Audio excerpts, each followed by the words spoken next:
Good evening. I'm John Batchelor. This is the John Batchelor Show. There's breaking news on the James Foley murder. Later this evening, I will speak to Josh Rogan of the Daily Beast. The news is this. There are 500 to 600 British citizens with British European Union passports right now in Syria, in Iraq, most of them with ISIS. That's a report out of London. This is well known. What is also known is that the Syrian city of Raqqa, there is a kidnapping ring led by 10 to 15 British citizens. 3 of those British citizens are known to the other jihadists as the Beatles. That is the ring the British authorities believe are responsible for the murder of Foley. We also have news from Washington, and I'm being very careful about this because this is mixed news. Mixed news is that there was a U.S. Special Forces operation in Syria recently to rescue Foley. It did not. That operation right now is revealed by a leak in the administration, question mark. At the same time, the NSA or the DOD or the alphabet soup are confirming the rescue took place. This is a confusion. We're dealing with fog of war. All those facts arrive within hours of the President of the United States, an impassioned statement about ISIS and its depravity. We will address that over the course of days. There's no quick way to solve this. The Beatles, however, that's new information, and I'll talk to Josh Rogan later on the show. We begin now with what I regard as a much more significant strategic threat to the security of the United States of America, which is Beijing, China, the Communist Party, and Moscow, the Russian Federation, linking for military cooperation, for economic cooperation over the course of this century. We're not talking about a band of British citizens on a jihadist adventure. We're talking about changes that will affect Eurasia for the balance of this century. I won't be here, but you will be. Gordon, a very good evening to you. Good evening, John. Gordon, we're going to Asia thanks to you and our first guest, Scott Harold, who's a political scientist at the RAND Corporation. Scott, a very good evening to you. What we have now are incomplete anecdotal reports across all of Asia of cooperation between Russia and China. We also have general talk of the new Cold War or a confrontation between Washington and Moscow over Ukraine crisis. Has China been empowered by this talk? Do you see a linkage between this and, Gordon, the incursion in the Indian frontier at Ladakh? Yes. A new incursion following last year's incursion. And this is a serious one because it's at least 25 kilometers, and it occurs at a time when everyone was talking about Moscow, about Beijing and New Delhi getting closer together and establishing a sort of consensus of being able to work together. So this clearly cuts that narrative apart. There it is, Scott. 2 dots. Can we connect them? Good evening to you. Good evening, John, Gordon, and to your listeners around the world, John. I think that the challenges that the United States and its allies, partners, and people around the world who hold those similar values of freedom and democracy and free markets dear, that they're confronting, John, is you're right to characterize it as being greater from a geostrategic realignment, if such occurs between Russia and China, than a smaller scale incursion or the falling of a part of Iraq to ISIS.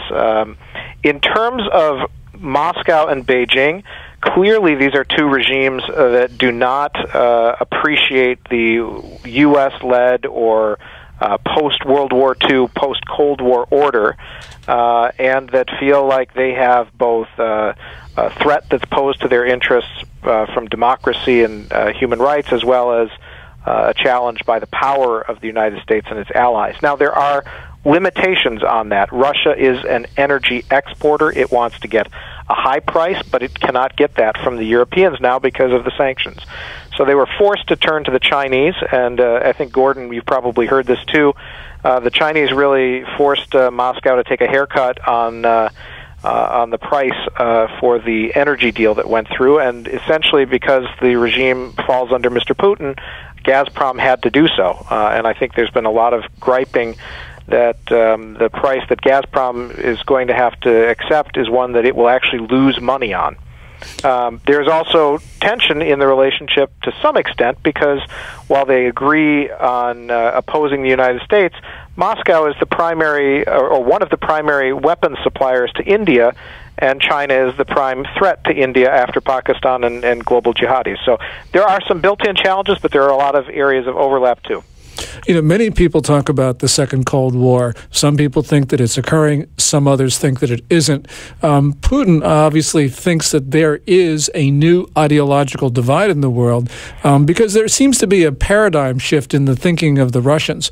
You know, at the same time, you have the Chinese with a long-term challenge, not only to its neighbors, but to the United States. And we do see a knitting together of interest between Moscow and Beijing. And at the same time, while both of these countries think that they have each other's back, they're both roiling their respective regions. So I think that if you step back and look at this, you know, from the day-to-day news, it does look like there is this knitting together of a relationship that, at least for the moment, does look a little bit scary. Yeah, I think the other thing to say on that, Gordon, I'd be interested in your feedback, is that I would characterize the relationship during the 1950s as being truly ideological, especially in the sense that Moscow was seen as the leader and Beijing was willing to play the role of a follower up until Stalin died. And then the two split. But there was still a commonality of worldview. Now I think there's much less ideology and much more of a sense of opportunistic opposition and to the United States and cooperation on select areas. But I don't think that the peoples in either society regard the other. In other words, Russians don't see Chinese and Chinese don't see Russians as natural friends, partners, allies, the way that it was talked about, at least during the 1950s. Oh, the early 1950s, I certainly agree with you. You had a dominant communist ideology, and clearly, you know, you had Mao and Stalin vying with each other to be the leader of the communist world.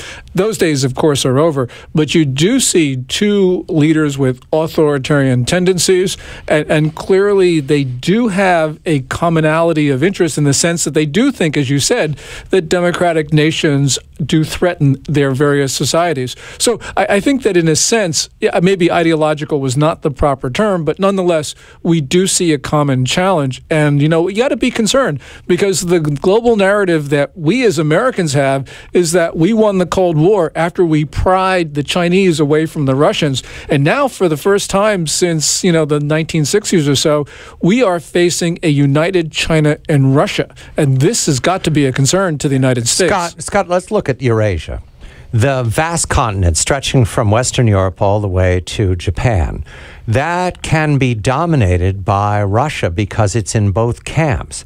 And with China as its very strong and aggressive ally in East Asia, there is no place for the United States. There's no lodgment for us unless, of course, we develop, as we have not these many years, a strong relationship with India. That doesn't exist right now. That's only perspective.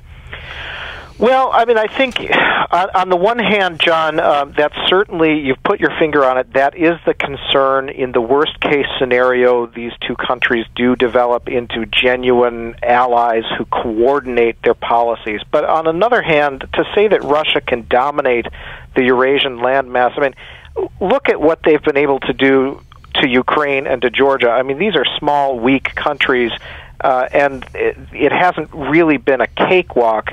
You know, bear in mind how long it took them to, using exceptionally brutal force, to basically liquidate the opposition to their rule in Chechnya. They still haven't done that in Dagestan, and those are inside Russia's own borders. Remember, it was their effort to destroy their opposition to their governance in Afghanistan that essentially brought down, you know, was the proximate cause of the end of the Cold War because of basically bankrupted the Soviet Union. So I don't know that they can do quite that much, but they can, make no mistake, they can certainly pose major problems. We're seeing the Russians talk about and actually exercise the launching of capabilities of missiles that are actually banned under a treaty agreement that they signed. Of course, the Chinese aren't even party to medium-range ballistic missile restraints that the U.S. and Russia have signed. So there are a lot of areas where these two powers can cause a lot of problems for U.S. interests, and it will be up to the strategists of this century to figure out ways to either convince these two parties that they don't share that much in common with us and that they need to cooperate with each other and that they need to cooperate with us, or else to balance them using a coalition of very, very powerful allies that we have already. Japan, South Korea, the Europeans, and then, as you said, build more alliances and more, or at least closer relations with countries like India. Gordon, we just have a chance for a comment. Go ahead. You know, I think that it's going to be important for us to try to pry one from the other, but I think it's going to be very difficult because they do have this commonality. And as Scott points out, you know, there are a lot of issues that are at stake here. Scott Harold is a political scientist at the RAND Corporation. Gordon Chang of Forbes.com. I'm John Batchelor.